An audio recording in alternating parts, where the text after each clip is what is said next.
150 video, मोठा तपास, तरी नीलम गोरे का गप्प? खरात प्रकरणावर तृप्ती देसाईंचा थेट सवाल.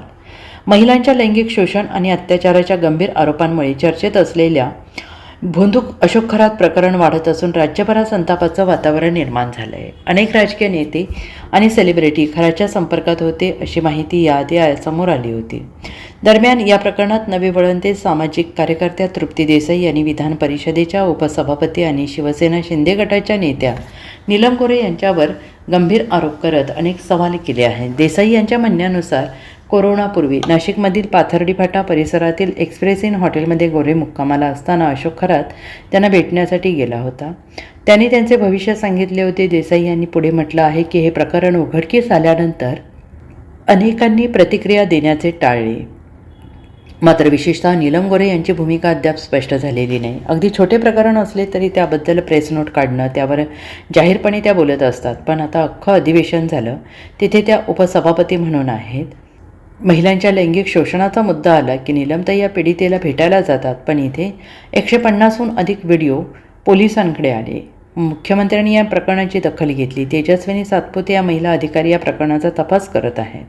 तरी एक महिला नेत्या म्हणून जबाबदारीचं पद असणाऱ्या नीलम गोरे विधान परिषदेच्या उपसभापती आहेत. या खरात प्रकरणात नीलम गोरे आत्तापर्यंत काहीच बोलल्या नाहीत. असं का? असा सवाल तृप्ती देसाई यांनी विचारला आहे. नीलम गोरे आपण बघतो की अनेक वेळेला अंधश्रद्धेच्या बाबतीत बोलत असतात, आवाज उठवत असतात. अनेक प्रकरणात जे आहेत त्या स्पष्टपणे जे आहे ते मैदानात सुद्धा उतरतात. परंतु जिथं अंधश्रद्धा किंवा जिथं हा जो अशोक खरात आहे तो कशा पद्धतीनं विकृत आहे हे कदाचित त्यावेळेला त्यांना माहित होतं का नाही माहित नाही. परंतु आता जेव्हा माहित झालं त्यावेळेला नीलम गोरेंनी आवाज का उठवला नाही?